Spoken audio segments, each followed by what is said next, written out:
Hey, it's a Wolf, and today we're going to build an exclusive selector panel. So the way this works, keep an eye on the redstone torches for this is where the output's going to go. So if we select this button, this torch lights up. If we select this button, that torch turns on and that one turns off. And we can do that for any of them. But a Wolf, what happens if you press more at one time, spamming it? Well, they go on, but everything else will turn off.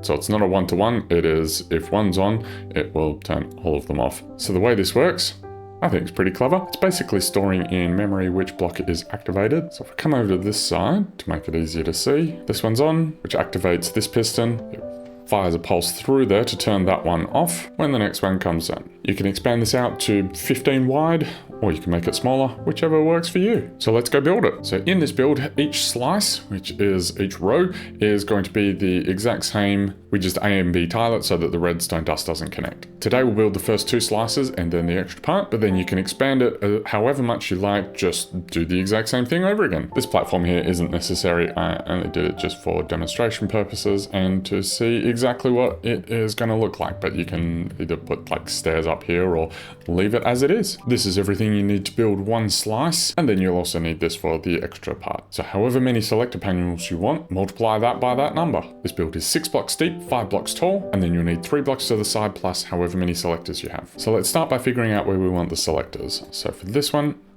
we're going to put the copper bulb there, and then we need a solid block on top of that with a button on its face. When you press the button, the bulb's going to come on, and then if you press it again, it's going to come off. And then let's just double that up for the tutorial. You can remove those 2 blocks. So 2 blocks underneath the selectors, we want to have our observers going this way. So looking down at the observers, place 2 observers that way. We're going to need 3 solid blocks in front of each of these, then a gap, and more solid blocks. Facing into the observers, we want to have repeaters here, and then if we have a repeater here, we need to have a repeater here, or we can have it in this configuration. It doesn't matter, you're going to get the same result. We just want to make sure that we have repeaters on this line here and then alternate which ones. So for example, next your repeater would be here, then here, and here, etc, etc. We want dust on these 2 blocks. Facing into the back of these copper bulbs, you put solid blocks and then temporary blocks so that we can come out like this.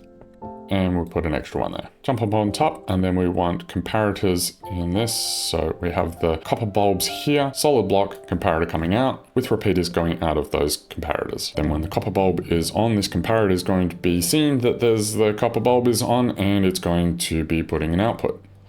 Now, if we want to clear these out, just to make our lives easier, grab your sticky piston, crouch, and then looking at the edge of this repeater, place your sticky piston down, and then another one there. Then we want to put target blocks in here. Redstone torches on the back of the sticky pistons, jump up and put solid blocks on top of the torches. Now, you can either have your redstone torches on top like this, or you can have them there, whichever one suits your redstone output for whatever these selector panels are supposed to be doing. Now for the reset line, we want to put our repeaters facing away from the selector panel. So this top section is the memory. So this is remembering that this is the one that's selected, which is why the dust goes here. So then we're going to send our reset line. So the signal is going to come through here to pulse this to turn anything that is on off. For the reset line, crouch and facing these repeaters, you put a solid block on there and then dust on top. So on the last selector block, this can be on either the right or the left. Just mirror it if you want it on the left.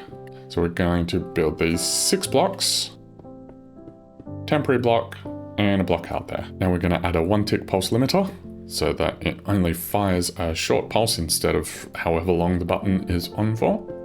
So when any of these buttons are pressed, it's going to fire off this line, which is going to generate a 1-tick pulse through this block here, temporary block, and a block here. This can be solid or it can be glass. We want to end up here with our repeater, and we're going to have dust on there, and we just need to connect this dust to that repeater just to show that it can be done differently.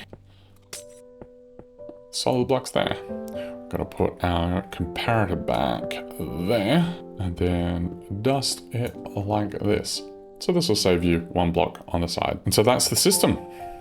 If we press this button, selector light goes on, we have an output from that torch. If we press this button, this one goes off, that goes off, this one comes on, and it goes like that. So to see it in action, if we press this, watch what happens.